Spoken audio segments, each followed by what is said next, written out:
Hello everyone, my name is Andrew. Today we continue learning Python and today we'll refactor that Django project. So let's start. But wait, before we start that video, I recommend you checking out my new course.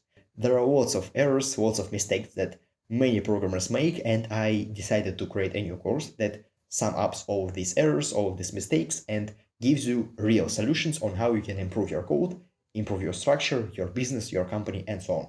And if you want to write better code today, then just check out that course. I, of course, mentioned lots of things in my YouTube videos, but if you want to get into details, then that course is for you. So just check it out, link is in the description, and let's continue with the video.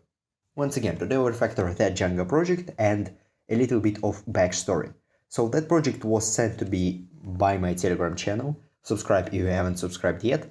And yeah, let's just start. So that person, she's a girl, asked me to refactor her project, and here we go. So first of all, what we have here is, let me close everything except for settings. What we have here is a project, Django project, and if we're going to go to cooking, we can see that we have settings here, and the first and the most crucial thing that I can see with those settings is that. So that is not a relative path. And why is it bad? So as you can see what we have here, we have config equals JSON load from file handler, as I can think of fh.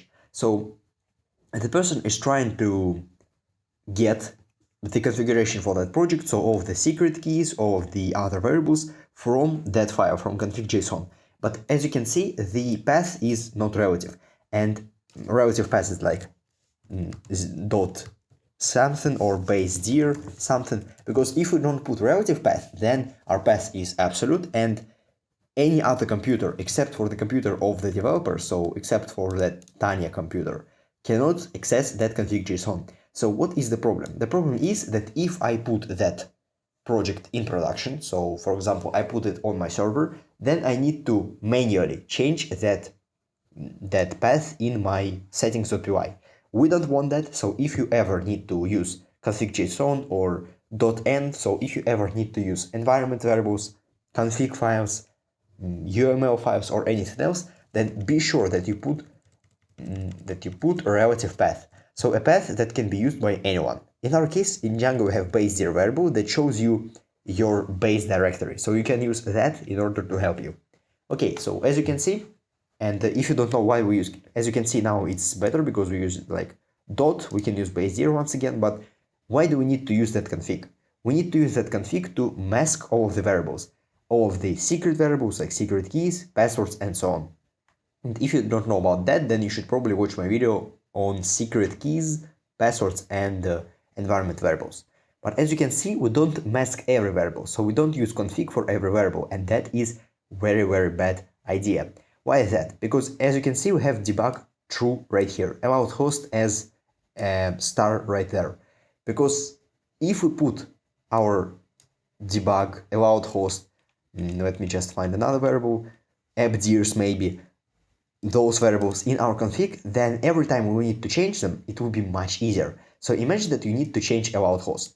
It's a very usual task, so you will find yourself changing that variable frequently, and if you have that variable inside of a config, so instead of using like a star here, you have config, or using like a list here, you have config, which contains your list. So config.get and allowed hosts, like that. So if you do it like that, then it's much easier for you to put your allowed hosts, because you don't need to change your code whenever you want to change the variable. The only thing that you ever change is that config.json file, and that is totally acceptable. And when we are talking about debug, what if I want to quickly test my program in debug environment?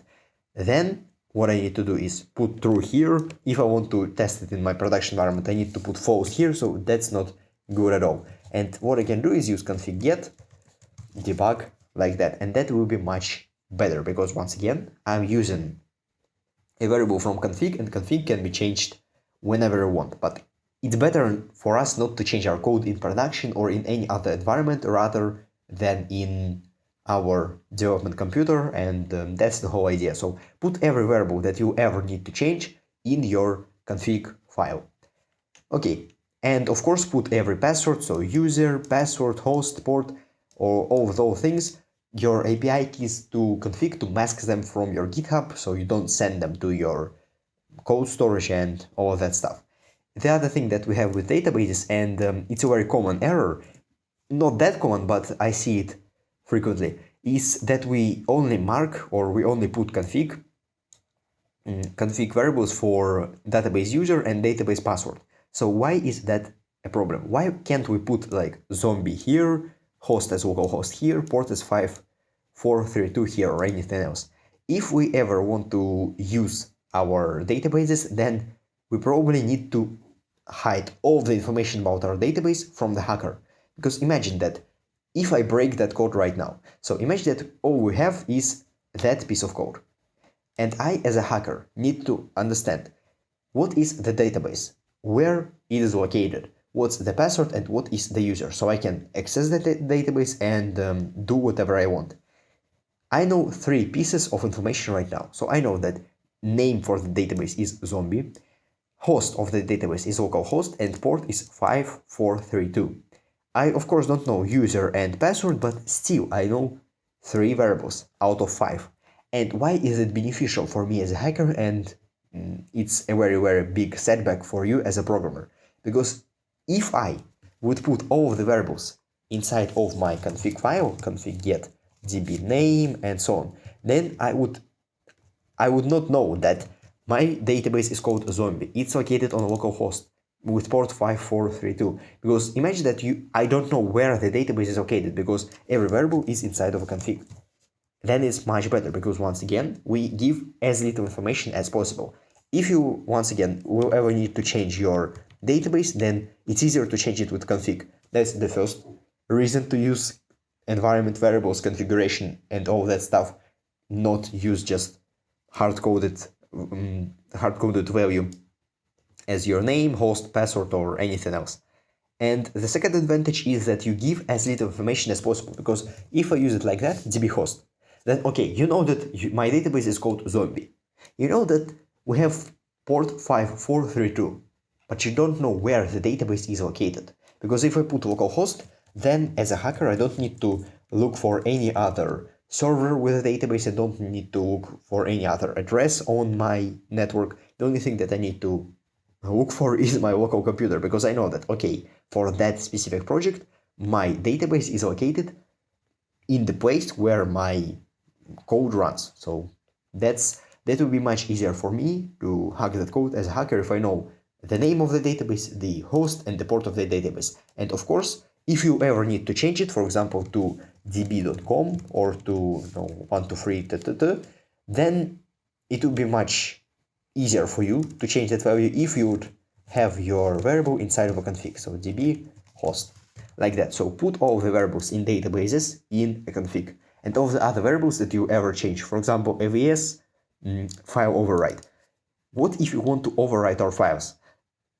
Like imagine that our boss says, okay, you need to overwrite files right now. Then if I use that, I use hard-coded false value, then what I need to do is go here, config get, I need to go here and change false to true. But if I have config.get, the only thing that I need to change is my configuration file, and that is much, much better. So that is the whole idea. Put every variable inside that you ever change and that you need to hide inside of a config. Okay, so that is a very common error, and it's not a bad error, but it will become bad once you deploy your project, and once you start working with other developers, and once you expose your code on GitHub. So yeah, it's a bad problem. So get rid of it.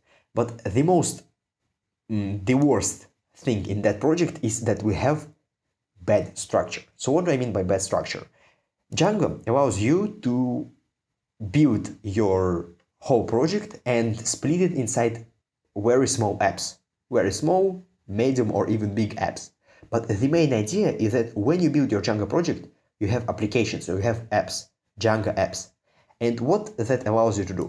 Django apps allow you to split different parts of your application and have a very great microservice-like structure. So imagine that we have our big project. In our case, what do we have here? We have comments, for example, users, and ideas or profiles or anything else. So imagine that we have 4 of those folders. If everything that is related to users, profiles, ideas, and comments is inside of the comments, ideas, and all other apps folders, then what does that mean? That means that if we would ever need to split our Django project in microservices, then the only thing that I will need to change is I just need to copy and paste my users into a new project. So imagine that we have everything that is related to users inside of my users folder. So I have views, serializers, models, migration, so everything inside of my users application. Then as a programmer, I know that every part of my code that is somehow related to users is located inside of my users folder. But with that project, we have a very big problem with our structure, because as you can see, we don't have any views inside of users, we don't have any views inside of timestamps, we don't have any views anywhere. We have them in API. And now what is the problem? If I, as a new programmer, look at that project, what I need to do? I need to know that API, view spec, profile views, or account views, I don't know if, no, we don't have those here, but profile views is related to users. It's much better to put everything that is related to your application directly in that application folder, because the structure will be better. It will be easier for you in the future. Okay, so the next problem, and that is the biggest problem, because if I go to URLs, as you can see, we have path, and all of the different paths, so all of the different URLs are mixed together, and that is a very big problem as well. So yeah, that is the direct consequence of us having that bad structure. So if you have that in your project, then be sure to put every view, every serializer, every URL, everything that is related to a specific project inside of that specific project folder. And yeah, that is what it is with the structure. Okay, then let me go to view sets, and I'll show you one big bug in Django REST framework. So yeah, here it is. So in Django REST framework, if you have ever worked with DRF, Django REST framework, you know that request.data, so that thing is immutable. So that means that we cannot change any of its values. So the user sent 1 to 3 to us, we cannot change it to 5, 4, 6. It will be 1 to 3 until our object is destroyed. So we cannot change the request data directly. And that person, so that girl, what she does? She sets enter request data mutable as true.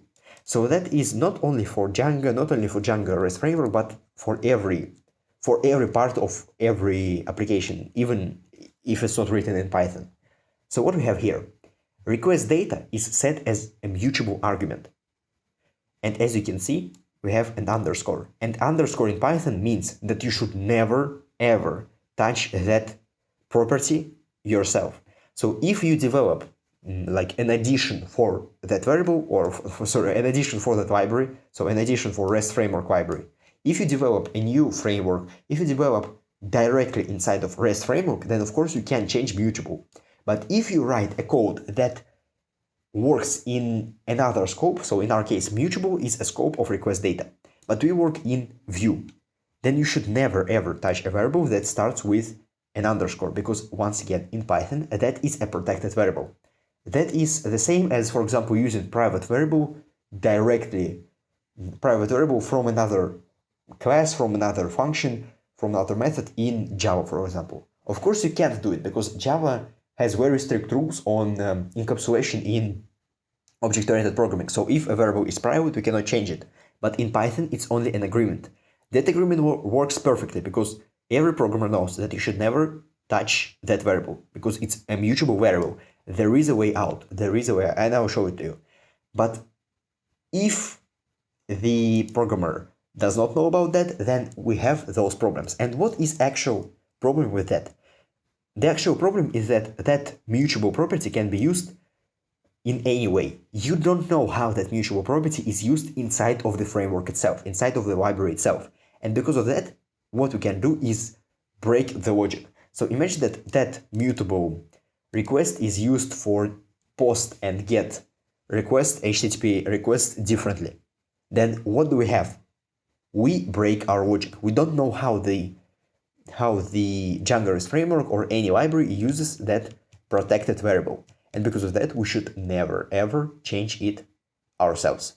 And setutter is, if you ever see that situation, so imagine that we have just mutable variable here. So it's like a normal variable. If you ever see that situation, never use setutter because that function is really specific. What you can do is use mutable as true. So those are literally the same, but yeah, never use that. Setutter is, well, you can use setutter, but not for those cases where you literally have like the name itself. You can just write request data dot mutable equals true, and that will be much better.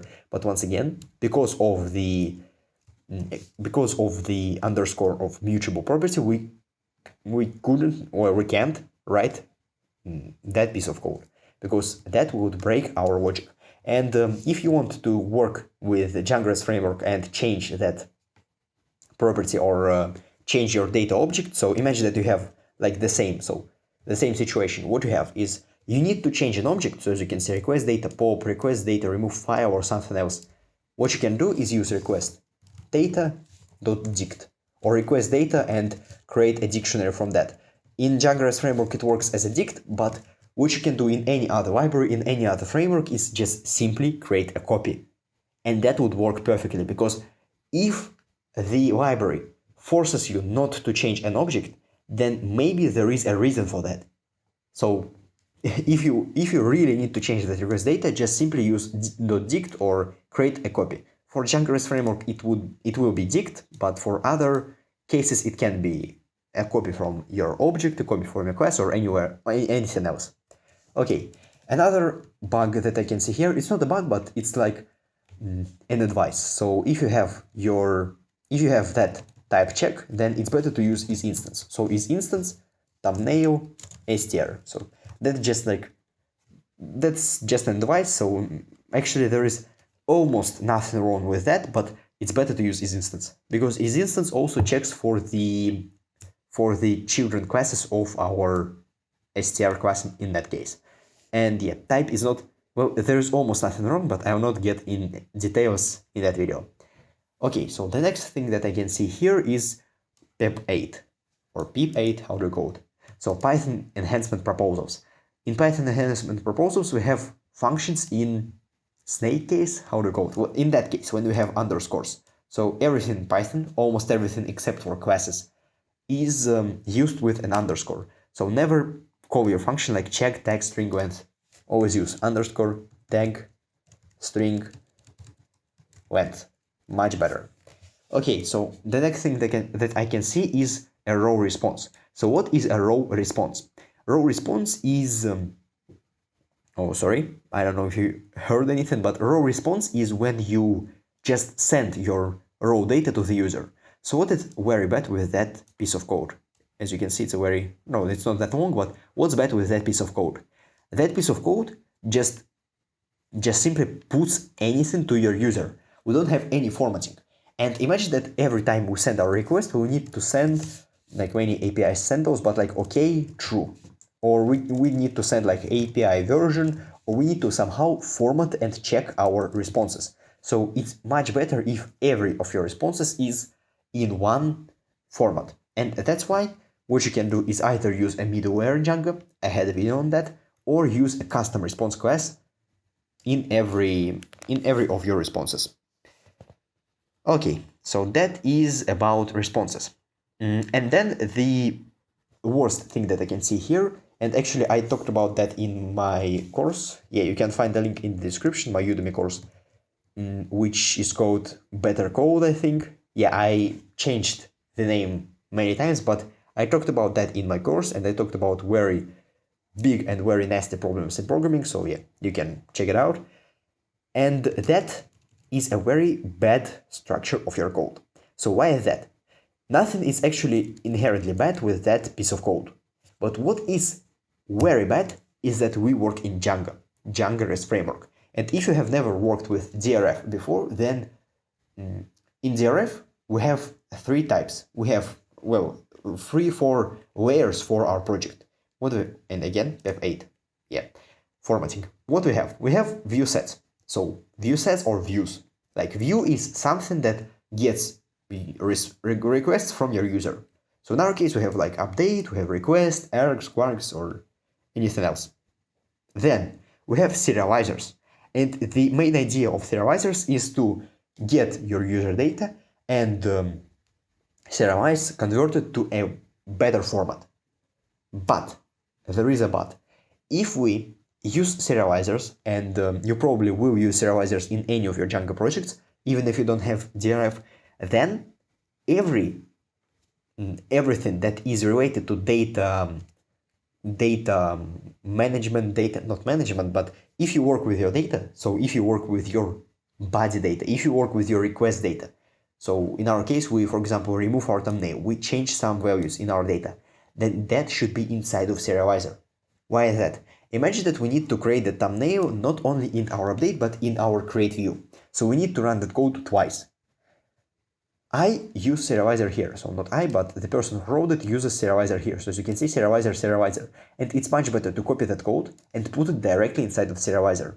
Why is that? Once again, because if we are using serializers, their direct aim is to really run your code, is to really make any or run any execution, run any evaluation on your code. So change any data in your request body, in your data from your user, convert the data and so on.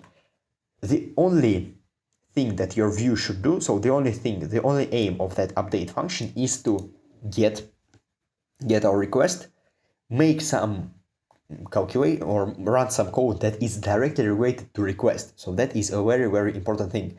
Directly related to request. So imagine that you work with session, work with cookies, work with body data.